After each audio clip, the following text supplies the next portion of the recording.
High-tech, no? Yeah, pati costume.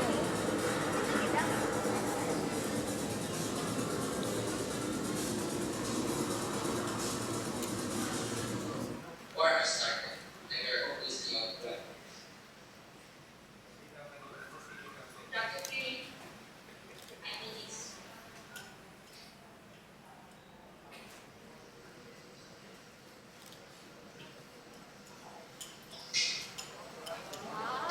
Wow!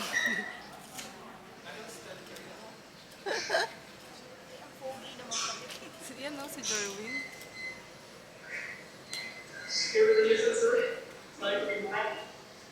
Trying to save it. We need you to come, sir. What if I say no?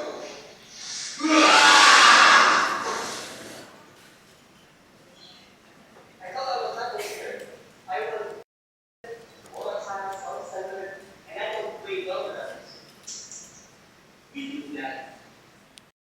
I am Nick Fury, leader of SWORD, and I assembled this team to address issues and concerns regarding the quality process of the world, MMMC. There's an increase of patients complaint regarding prolonged discharge at MMMC, which accounted for a potential hospital loss of 4.7 million per year. I noticed that there are a lot of patients complaining of delayed patient discharge. Out of 980 discharged patients per month, 625 complaints arose due to prolonged discharge time. How about you, Thor? What are those people complaining of? Well, Captain, there are 120 complaints out of 827 community complaints arises due to prolonged waiting time in the ultrasound services, accounting to about 14.51%. Well, you genius, brilliant philanthropist, what can you say? According to my data, there are about 398 out of 3,425 complaints per month that arose from the entire region, accounting to 11.62%. You have no idea with what you are dealing with.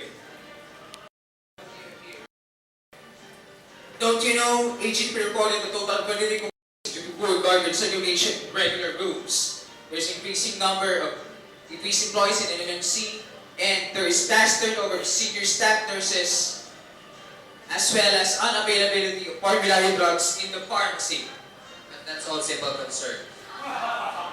The world has changed, and I believe that we should deal with the most significant problem. And I assign you, Captain America, to address this issue. Delayed patient discharge, the most significant problem. You're so desperate to call upon such lost creatures to defend the world of MMMC. So, Avengers, let's do this! Fight! Now I present you the present system of Mediatrix Medical Center.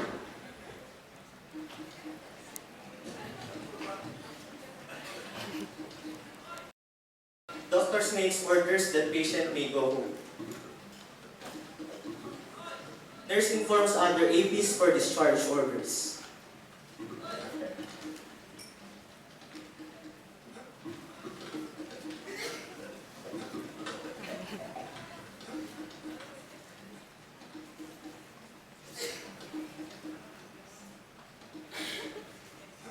Debit credit memo to return unused medications and supplies.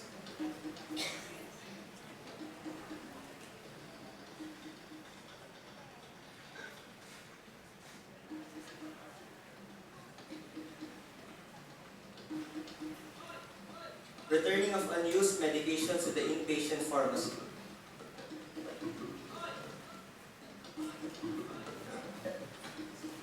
Returning of unused supplies to the central supply department.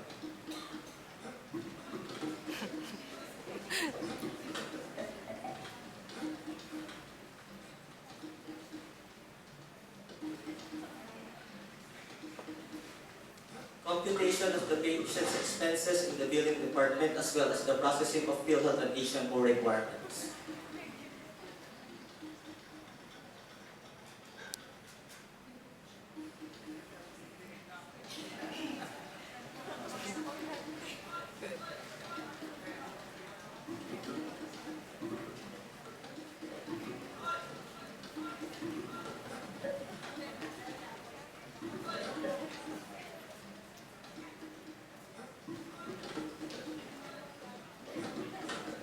Preparation of home medication instructions by the ward clerk.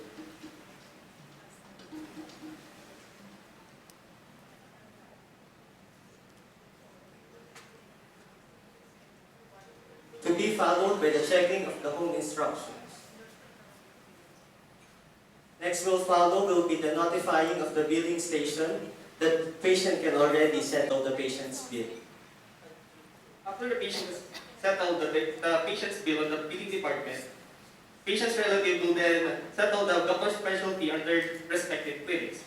Then billing department will issue billing clearance to be presented on the nurse's station prior to the instruction of home planning. Then the patient will be accompanied by one orderly by wheelchair to the main lobby for the actual time of discharge. And now we present to you the root cause analysis of a prolonged discharge.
Mides, camera.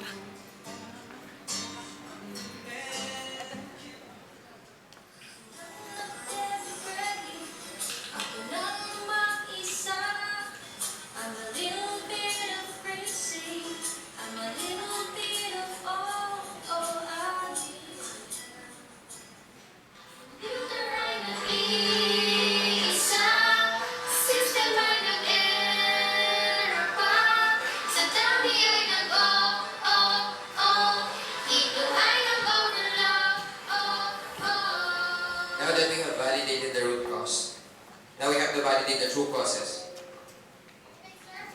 First, we have server overload. 360.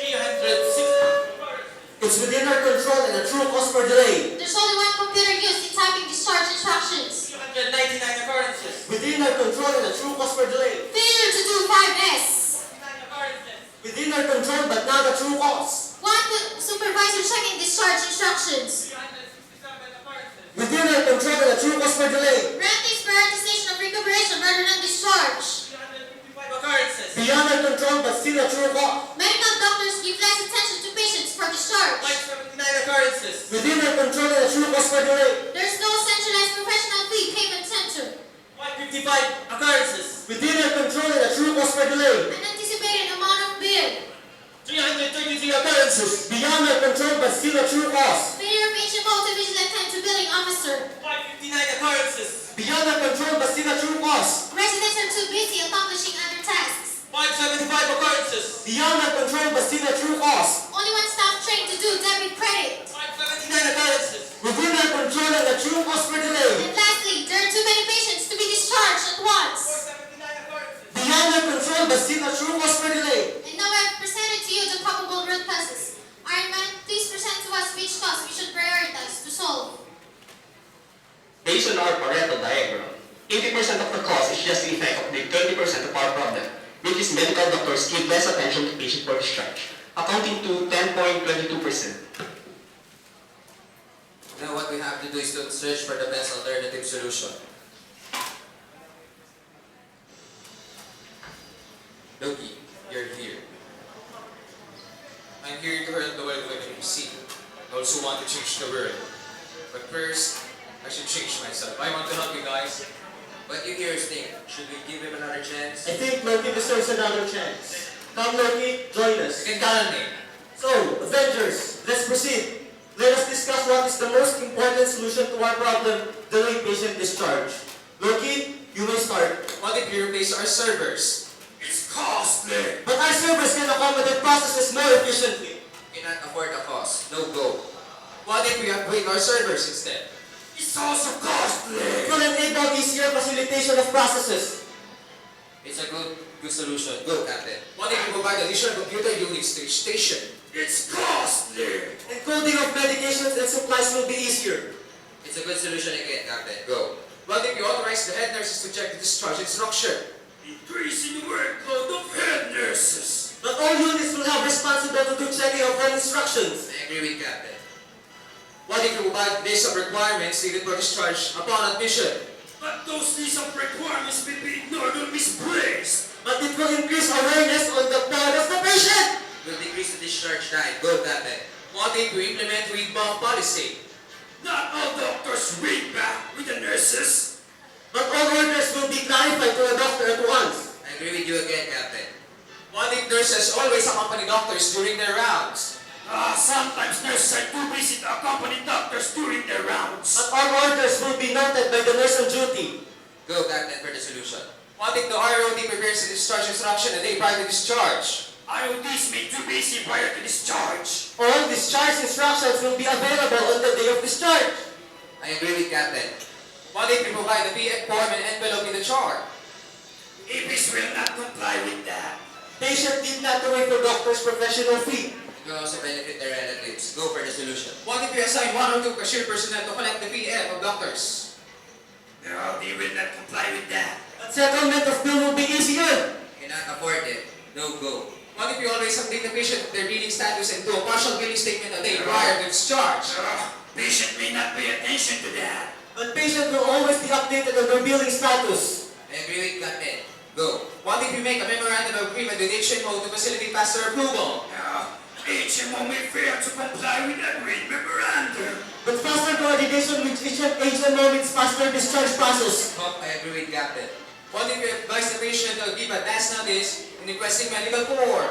For compliance of resident doctors. But medical forms will be readily available on the day of discharge. Again, I agree with you, Captain. What if partial checking of discharge instruction happen before discharge? But changes in discharge instruction prior to discharge may happen. But it will consume less time and effort on the actual day of discharge. Changes will be minimal. Go, Captain. What if we train other billing personnel to do that with debit credit? Increasing the workload of other personnel. More billing officer means more person to facilitate debit credit. 2 heads are better than 1, so go, Captain. What if 1 clerks do debit credit memo a day prior to discharge? But ward clerks and nurses will not return and use medications. Again, less time will be consumed on the actual day of discharge. It will decrease the discharge time, so again, Captain, go. And what if AP's order to build out the patient a day prior to discharge? There can be changes in the patient's health status. The discharge can be cancelled. But discharge instructions will be prepared a day before the discharge. But it doesn't happen always, so go, Captain. So, Captain America, please discuss to us the activities we've implemented for each problem. So, Avirgins, I now present to you the timetable of our that we had last March 2010 and implemented till February 2012 of the present year. In order to address our priority problem, derived from Pareto, which is medical doctors giving less attention to patient for discharge, we started to implement measures such as early billing time of patients, as ordered by AP, and read-back policy last May to June up to the present. My favorite part of our mission is the changes that occurred in our workflow that speed up the discharge process. We now have an upgraded server capacity. We now have 2 computers available per station. Head nurses counter checks discharge instructions in place of the supervisor. A list of requirements needed for discharge is provided upon discharge. Requirements needed for discharge are prepared a day ahead. Read-back policy is implemented and available nurses on duty accompany doctors during the rounds. Overall, sir, our mission has taught us, why do it tomorrow when you can do it today? Ms. Secretary, can you please discuss to us the tangible and intangible benefits? Sir, we completed the tangible benefits using Avirgins formula, and we arrived at the conclusion that the hospital loses an approximate gross amount of 1.4 million on estimated average turn-away patients per year. Also, the hospital loses 3.3 million at the time we could have seen versus the salary computation of staff per million. In total, the hospital loses an approximate net amount of 3.4 million per year. There's an increase in knowledge, awareness, and system formation of staff, especially in the field of quality assurance, as evidenced by distributed examination, a self-constructed questionnaire. Overall, sir, through issuance of guidelines and memos of the standardized discharge process, patient delayed discharge has been addressed and has been decreased 50% from 8 hours to 3 hours. So we have conquered our problems. We provided solution and at the same time implemented them. Avirgins, good work. You are all heroes, and you will be remembered as the team who helped the world of MMMC.